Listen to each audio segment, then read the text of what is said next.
IVF ఒక అధునాతన సంతానోత్పత్తి చికిత్స. అనేక దంపతులకు తల్లిదండ్రులు కావాలనే వారి కలను నెరవేర్చుకోవడానికి సహాయపడుతుంది.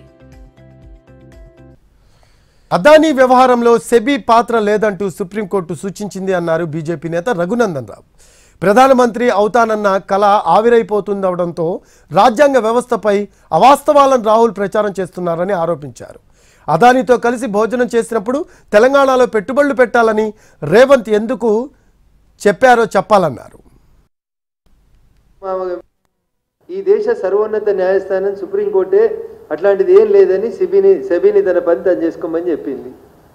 ఆ తర్వాత ఎన్నికలలో తానేదో ప్రధాని అయితాని కలగాని విదేశీ శక్తులతో విదేశీ కుట్రలతో ఈ దేశ ప్రజాస్వామ్యం మీద నమ్మిక లేనటువంటి రాహుల్ గాంధీ గారు ఆగమామగా పోయి బొక్కా బోర్ల పడి 3 అంకెల డిజిట్లకు రాలేక 3 సార్లు వచ్చిన సీట్లు బీజేపీకి సమానంగా రాలేక సావు దెబ్బతిని కన్నులొట్టబోయి ఏడవాళ్ళనో నవ్వాలనో అర్థం కాక అహంకారపూరితంగా ఈ దేశంలో ఉన్న వ్యవస్థల మీద దాడిని కొనసాగించాలనుకుంటున్నారు రాహుల్ గాంధీ గారు.